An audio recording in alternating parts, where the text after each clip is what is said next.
Hi there guys, welcome to the DJI channel. Thank you very much for tuning in, and you meet me here on a messy desk. Yeah, as you can tell, I'm in the middle of building me another drone, and part of the building process is obviously adding a VTX, a video transmitter. Yeah, so this will be an analog drone, and the VTX I have here is the Reaper VTX from Foxeer, and it's a Reaper VTX Extreme. Extreme, you might ask? Well, yeah, it is actually extreme. 2.5 watts or 2500 milliwatts. Okie dokie, yeah. Yeah, so it's basically more or less a flying microwave. Your hair will probably fall out circling yourself with this. Okay, so I am personally not a long range pilot, but in this video I hope to answer if this is useful to non-long range pilots. So we'll be testing it. I'll show you the VTX first, its features, how you build it into your quadcopter, but then we'll definitely test it. Here we go.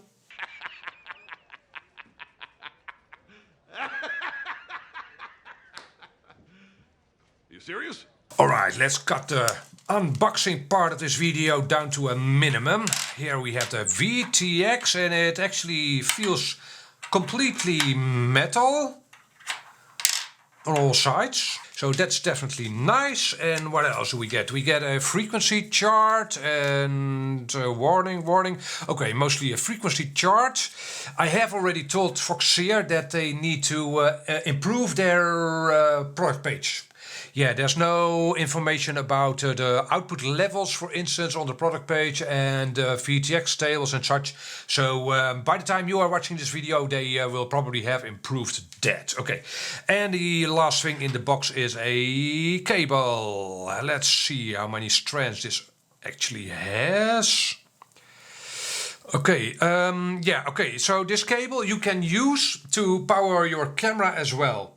And in most cases that's not useful, but if you want to power your camera from the VTX in an airplane, for instance, in case you don't have a flight controller, that's definitely useful. Other than that, it's a nice supple silicone wire, and that's it. Very nice. So as mentioned, this entire VTX feels metallic, so that's nice. Probably a part of its heatsink, and the other side, this is definitely obviously part of its heatsink.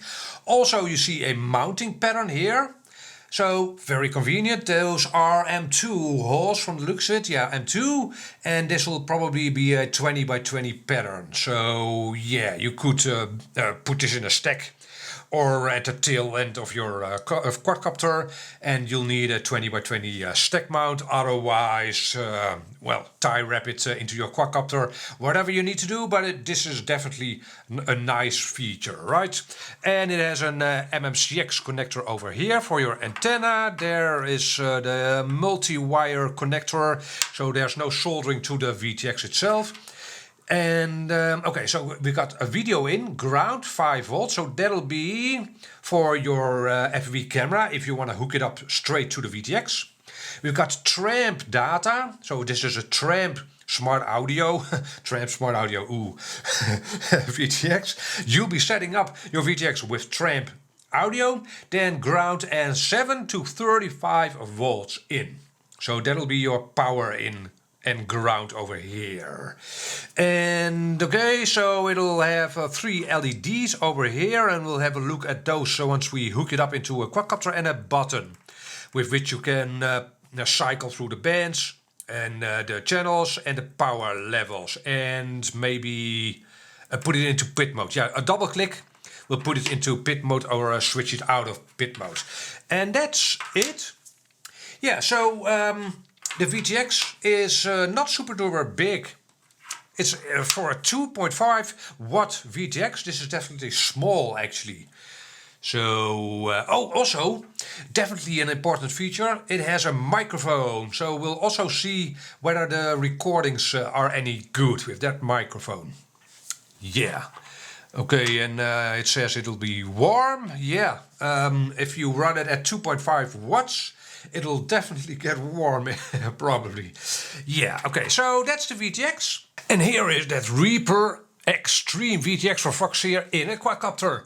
So on your right you see the same frame basically with a Rush Ultimate Plus VTX, a popular VTX, right? And I'm not sure if you'll be able to really see that, but this Reaper Extreme VTX is a little bit thicker, like maybe 1 to 2 millimeters. The length is actually not that different. Yeah, the width, you can't see the width obviously, but yeah, it is a little bit wider, definitely. Approximately 2 millimeters to 3 millimeters wider than the Rush Extreme VTX as well. However, this Extreme VTX will fit in most any frames. This here is not a particularly roomy frame, and I had room to spare. You can probably see that at the front of the VTX I've got like 4 millimeters and maybe at the rear an extra 1 millimeter. So yeah, this is definitely not a very big VTX for the power level it has. Surprising actually, I must say. So okay, I've got this Rush VTX on your right to compare the two, because the Rush VTX also has a microphone, right? And basically that Rush VTX is the gold standard in audio capture. In my humble opinion, of course. It is, however, significantly less powerful. However, 800 milliwatts, that's typical, maybe. I'd say. A lot of people fly there. Well, actually, ordinarily I fly my quadcopters at a far lower level, like 200. But 800 milliwatts is, well, a typical output level for a freestyle VTX. So what we'll do right now is take these two quadcopters out to the field and see what the penetration difference is. Right, we'll take a couple of scenarios and test them side by side. So here we go. Alrighty guys, so as you can, well, you might think actually that I'm in the middle of nowhere. Farmland, basically. However, let me show you what's behind you. There, that's an industrial building, right? I'm not sure what they do over there, doesn't really matter. It is a metal building. The outer shell is metal. So I have high hopes that this here building will block our signal very, very well. And I already know, by the way, that the building over there, somewhat the same kind of building, but a lot smaller.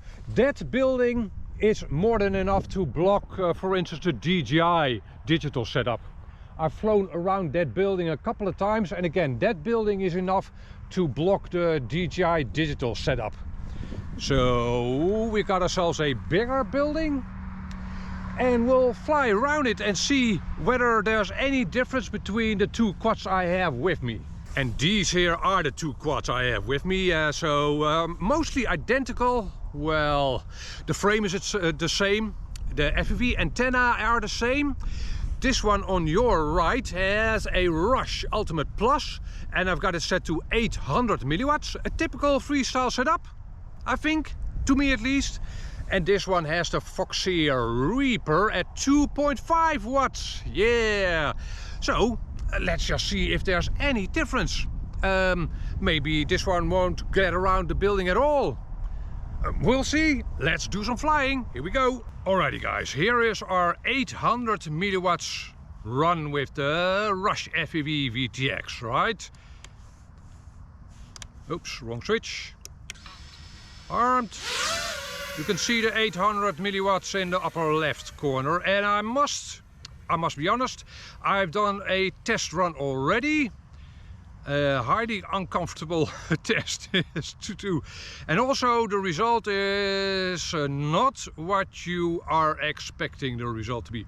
Okay, I am definitely now in the sphere of influence of that building.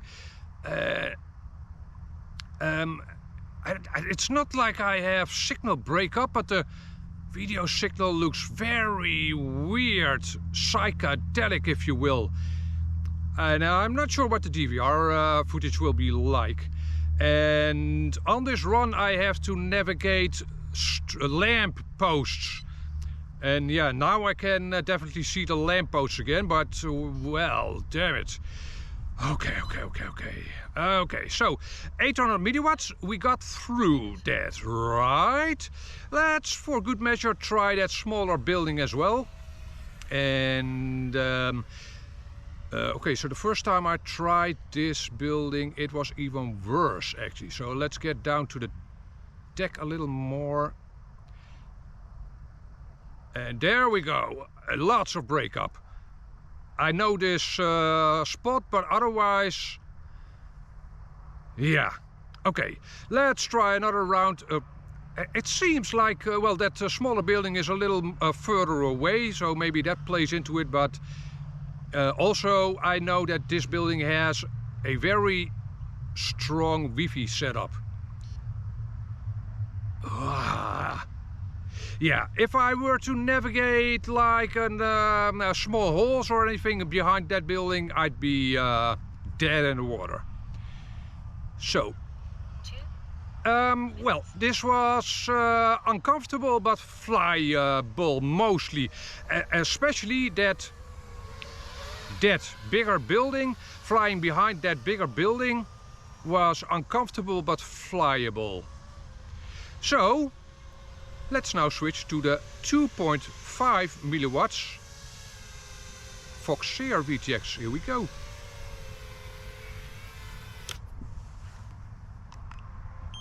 Right, liftoff with 2.5 watts. And yeah, so this will probably be even more uncomfortable. To the point that I might stop narrating things. Okay, here we go. Okay. I'm being helped by the contrast of the road, if you catch my drift. But this wasn't comfortable otherwise at all. Yeah, so in my mind, you tell me in the comment section below, but in my mind that was even worse. Well, even worse, that was worse. Whereas it should have been better? Or does the higher output level simply doesn't help us at all here?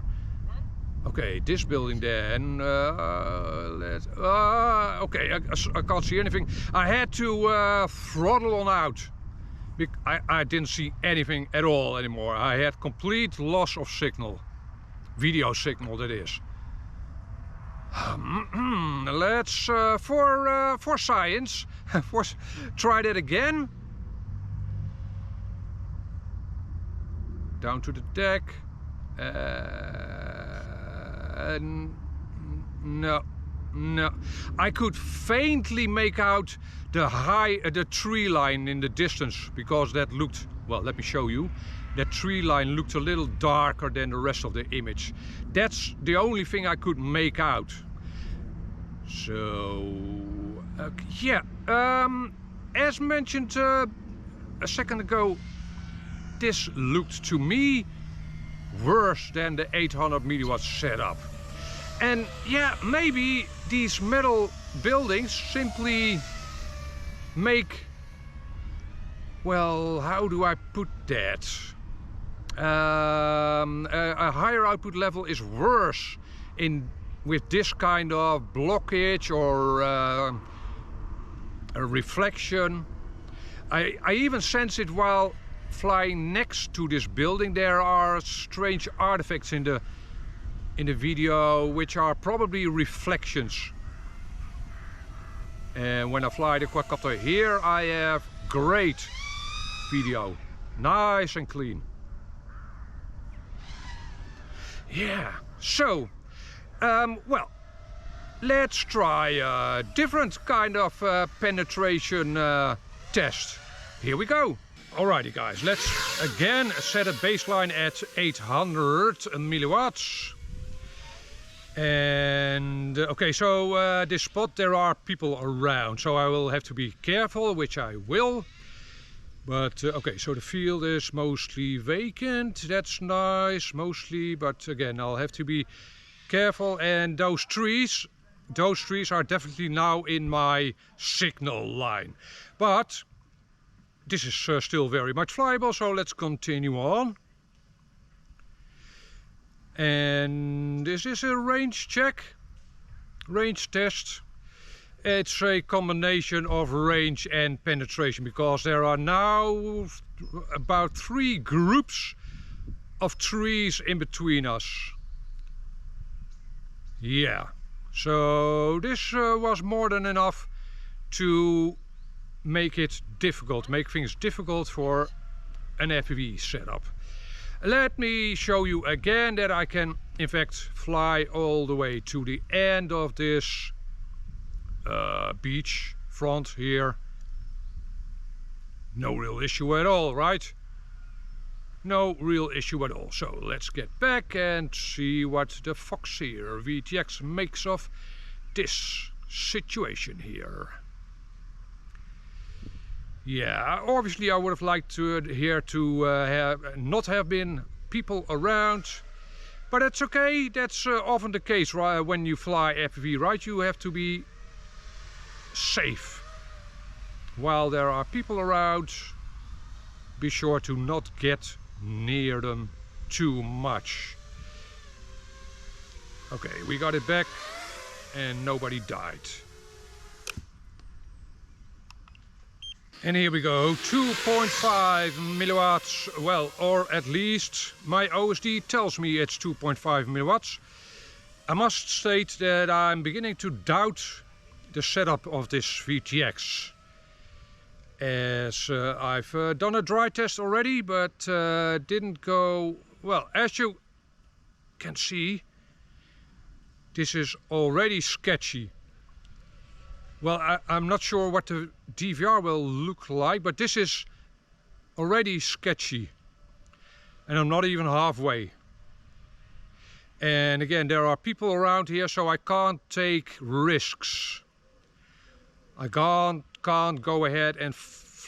it doesn't get any worse when I get...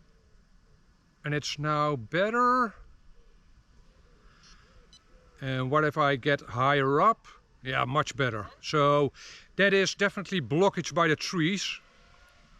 Again, let's get down and the signal, yeah, that's definitely blockage by this line of trees and smaller trees in between us and the quadcopter. But yeah, sketchy. So, you know what? Let's get back to the studio and assess if my setup is correct according to the manual of this VTX, because it should be at least as good as the 800 milliwatt setup. Obviously I'm using the same goggle and the same antenna on my goggle and such. Yeah, the weird thing is that it looks... No, let's get back and see what's up with this VTX.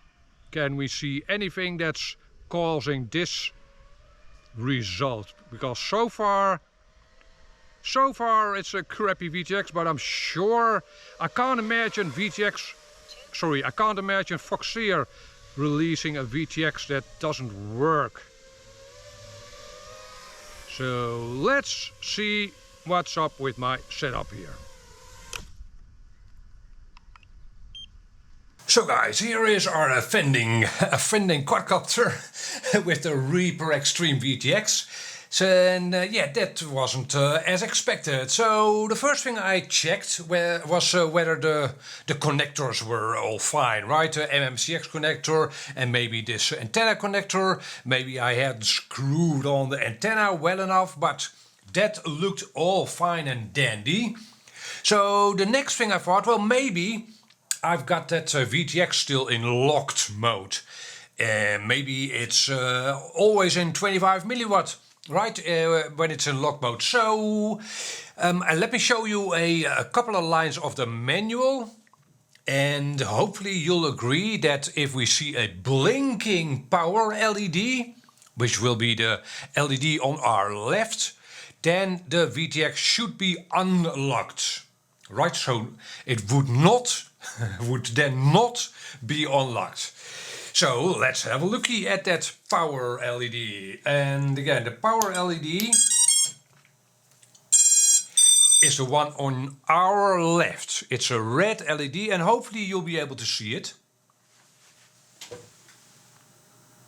I think you will. It's not blinking rapidly, but it's definitely not continuously on. It is, in fact, blinking. Yeah, so in fact all LEDs on the VTX are blinking. So yeah, that looks fine as well. And the last thing then I checked was whether there was anything that had changed on the Foxeer side. And believe it or not, the JSON file on the Foxeer side had in fact changed. Hot damn! So, well, at least at the time you are watching this video, the information on the Foxeer side will be correct. But the worst thing about this is that I called out Foxeer on the information being wrong. Then they changed it, but it was again wrong. And those were the settings that I used. And well, okay, I am in fact glad that something on the configuration of my quadcopter is wrong and not the VTX itself faulty, whatever, wrong batch or faulty batch. It's, well, okay, let me actually show you. This was the power settings I had. And below that, the power settings that it should have been, that I now have on the quadcopter. And clearly you can see the difference. The values are very much different. Okay, so, well, that basically cost me an entire day, this. Yeah, nevertheless, I'm glad I found the mistake. Alrighty guys, same shit, different day. So yeah, in case you're wondering, that mistake on the Foxeer side did cost me an entire day. So we're at the same spot. And what has changed? Well, obviously those VTX settings, and I've lowered the lower line in my OSD a little bit. Otherwise it's still RS6 and same spot again. So let's try this once more. Here we go. Oops. Okay. Alrighty, right. We go and fly alongside this here building. I'll have to be a little more careful as this is not a Sunday. I had reserved my Sunday for the tests, but now we're at a Tuesday. And sure enough, yeah, that building is still not great, but my reception is definitely a whole lot better this time. This was flyable. Still, I must say that I don't see a whole lot of difference between this and the 800 milliwatts Rush VTX. But let's try this building as well. Okay, that was a whole lot better. This was flyable. What is that car doing? Oh, that's a Dove. Well, I'm not sure what the English word is, but that guy with the car and trailer is going to want to release some Doves, probably. That one. Doesn't really matter, I'll be gone in a couple of minutes anyway. Or does he have dogs with him? Oh well, this test is done. Again, not, yeah, it's a whole lot better than the previous time, but not a whole lot better than with the Rush VTX. So, let's now get back to our second location at the lake and forest and such. Alrighty guys, test site 2, here we go. For, well, I guess our combined range and penetration test here. And so the Rush VTX at 800 milliwatts easily got to the end of the beach front. And we can already see that it's much better at this in between field. This is what I'd expect, even though it's not really better it's not worse than the Rush VTX either, but okay, let's fly on out to the end of this beach. And yeah, it's okay, it's maybe on par. Yeah, it's definitely flyable, but it's also definitely not any better. Okay, so range penetration, let's give it the benefit of the doubt and call it on par. But at 2.5 watts I had expected more, to be completely honest. So for the rest, this VTX from Foxeer, the video feed I get is fine. I'm not sure what the DVR will look like, but this is fine, clean, nice signal, also a nice camera of course. This is the Toolcraft 2, which is a nice camera. Yeah, this is flyable. And again, clean, even though I can see a minute diagonal pattern. Yeah, minute. It won't really distract me, but if I'm nitpicking, can you see it in the DVR? I can see but that could just be the rest of the quad build, right? Even though I've built both quads, so yeah. Alright. But this is for a freestyle quad, perfect. And obviously the latency is nice and low. Well, actually this is not a racing camera, right? But I can't sense a overly dramatic long latency. In fact, this is better than with DJI setups. Okay, so decent, but not earth-shattering in my humble opinion. Do I need to take you back to the bench to give you my closing thoughts on this VTX? Yeah, here's the thing. It's mostly on par with the gold standard in my opinion, which is that Rush Ultimate Plus for me, right? And yes, I do have TBS VTXs on these same kinds of quadcopters, which is on par as well at 800 milliwatts. And in general, I never actually fly at such a high output. But okay, also the VTX, this Foxeer VTX isn't overly pricey. And more importantly, it's not overly big. It's definitely not a nuisance to fit it into a, well, any freestyle quadcopter. So downside, yeah, maybe the range is better with this VTX. I simply don't know. And I'm not all that interested. But yeah, in the Netherlands it's hard to even find a spot where you could legally fly long range. And again, well, I'm not that interested. I am interested, and a lot of other freestyle pilots would be interested, I think, in penetration. And well, is the video feed clean and such? And it is. This is mostly, I think, on par with HC0 actually, I think. I can see exactly what I need to see. And this is a pleasant picture.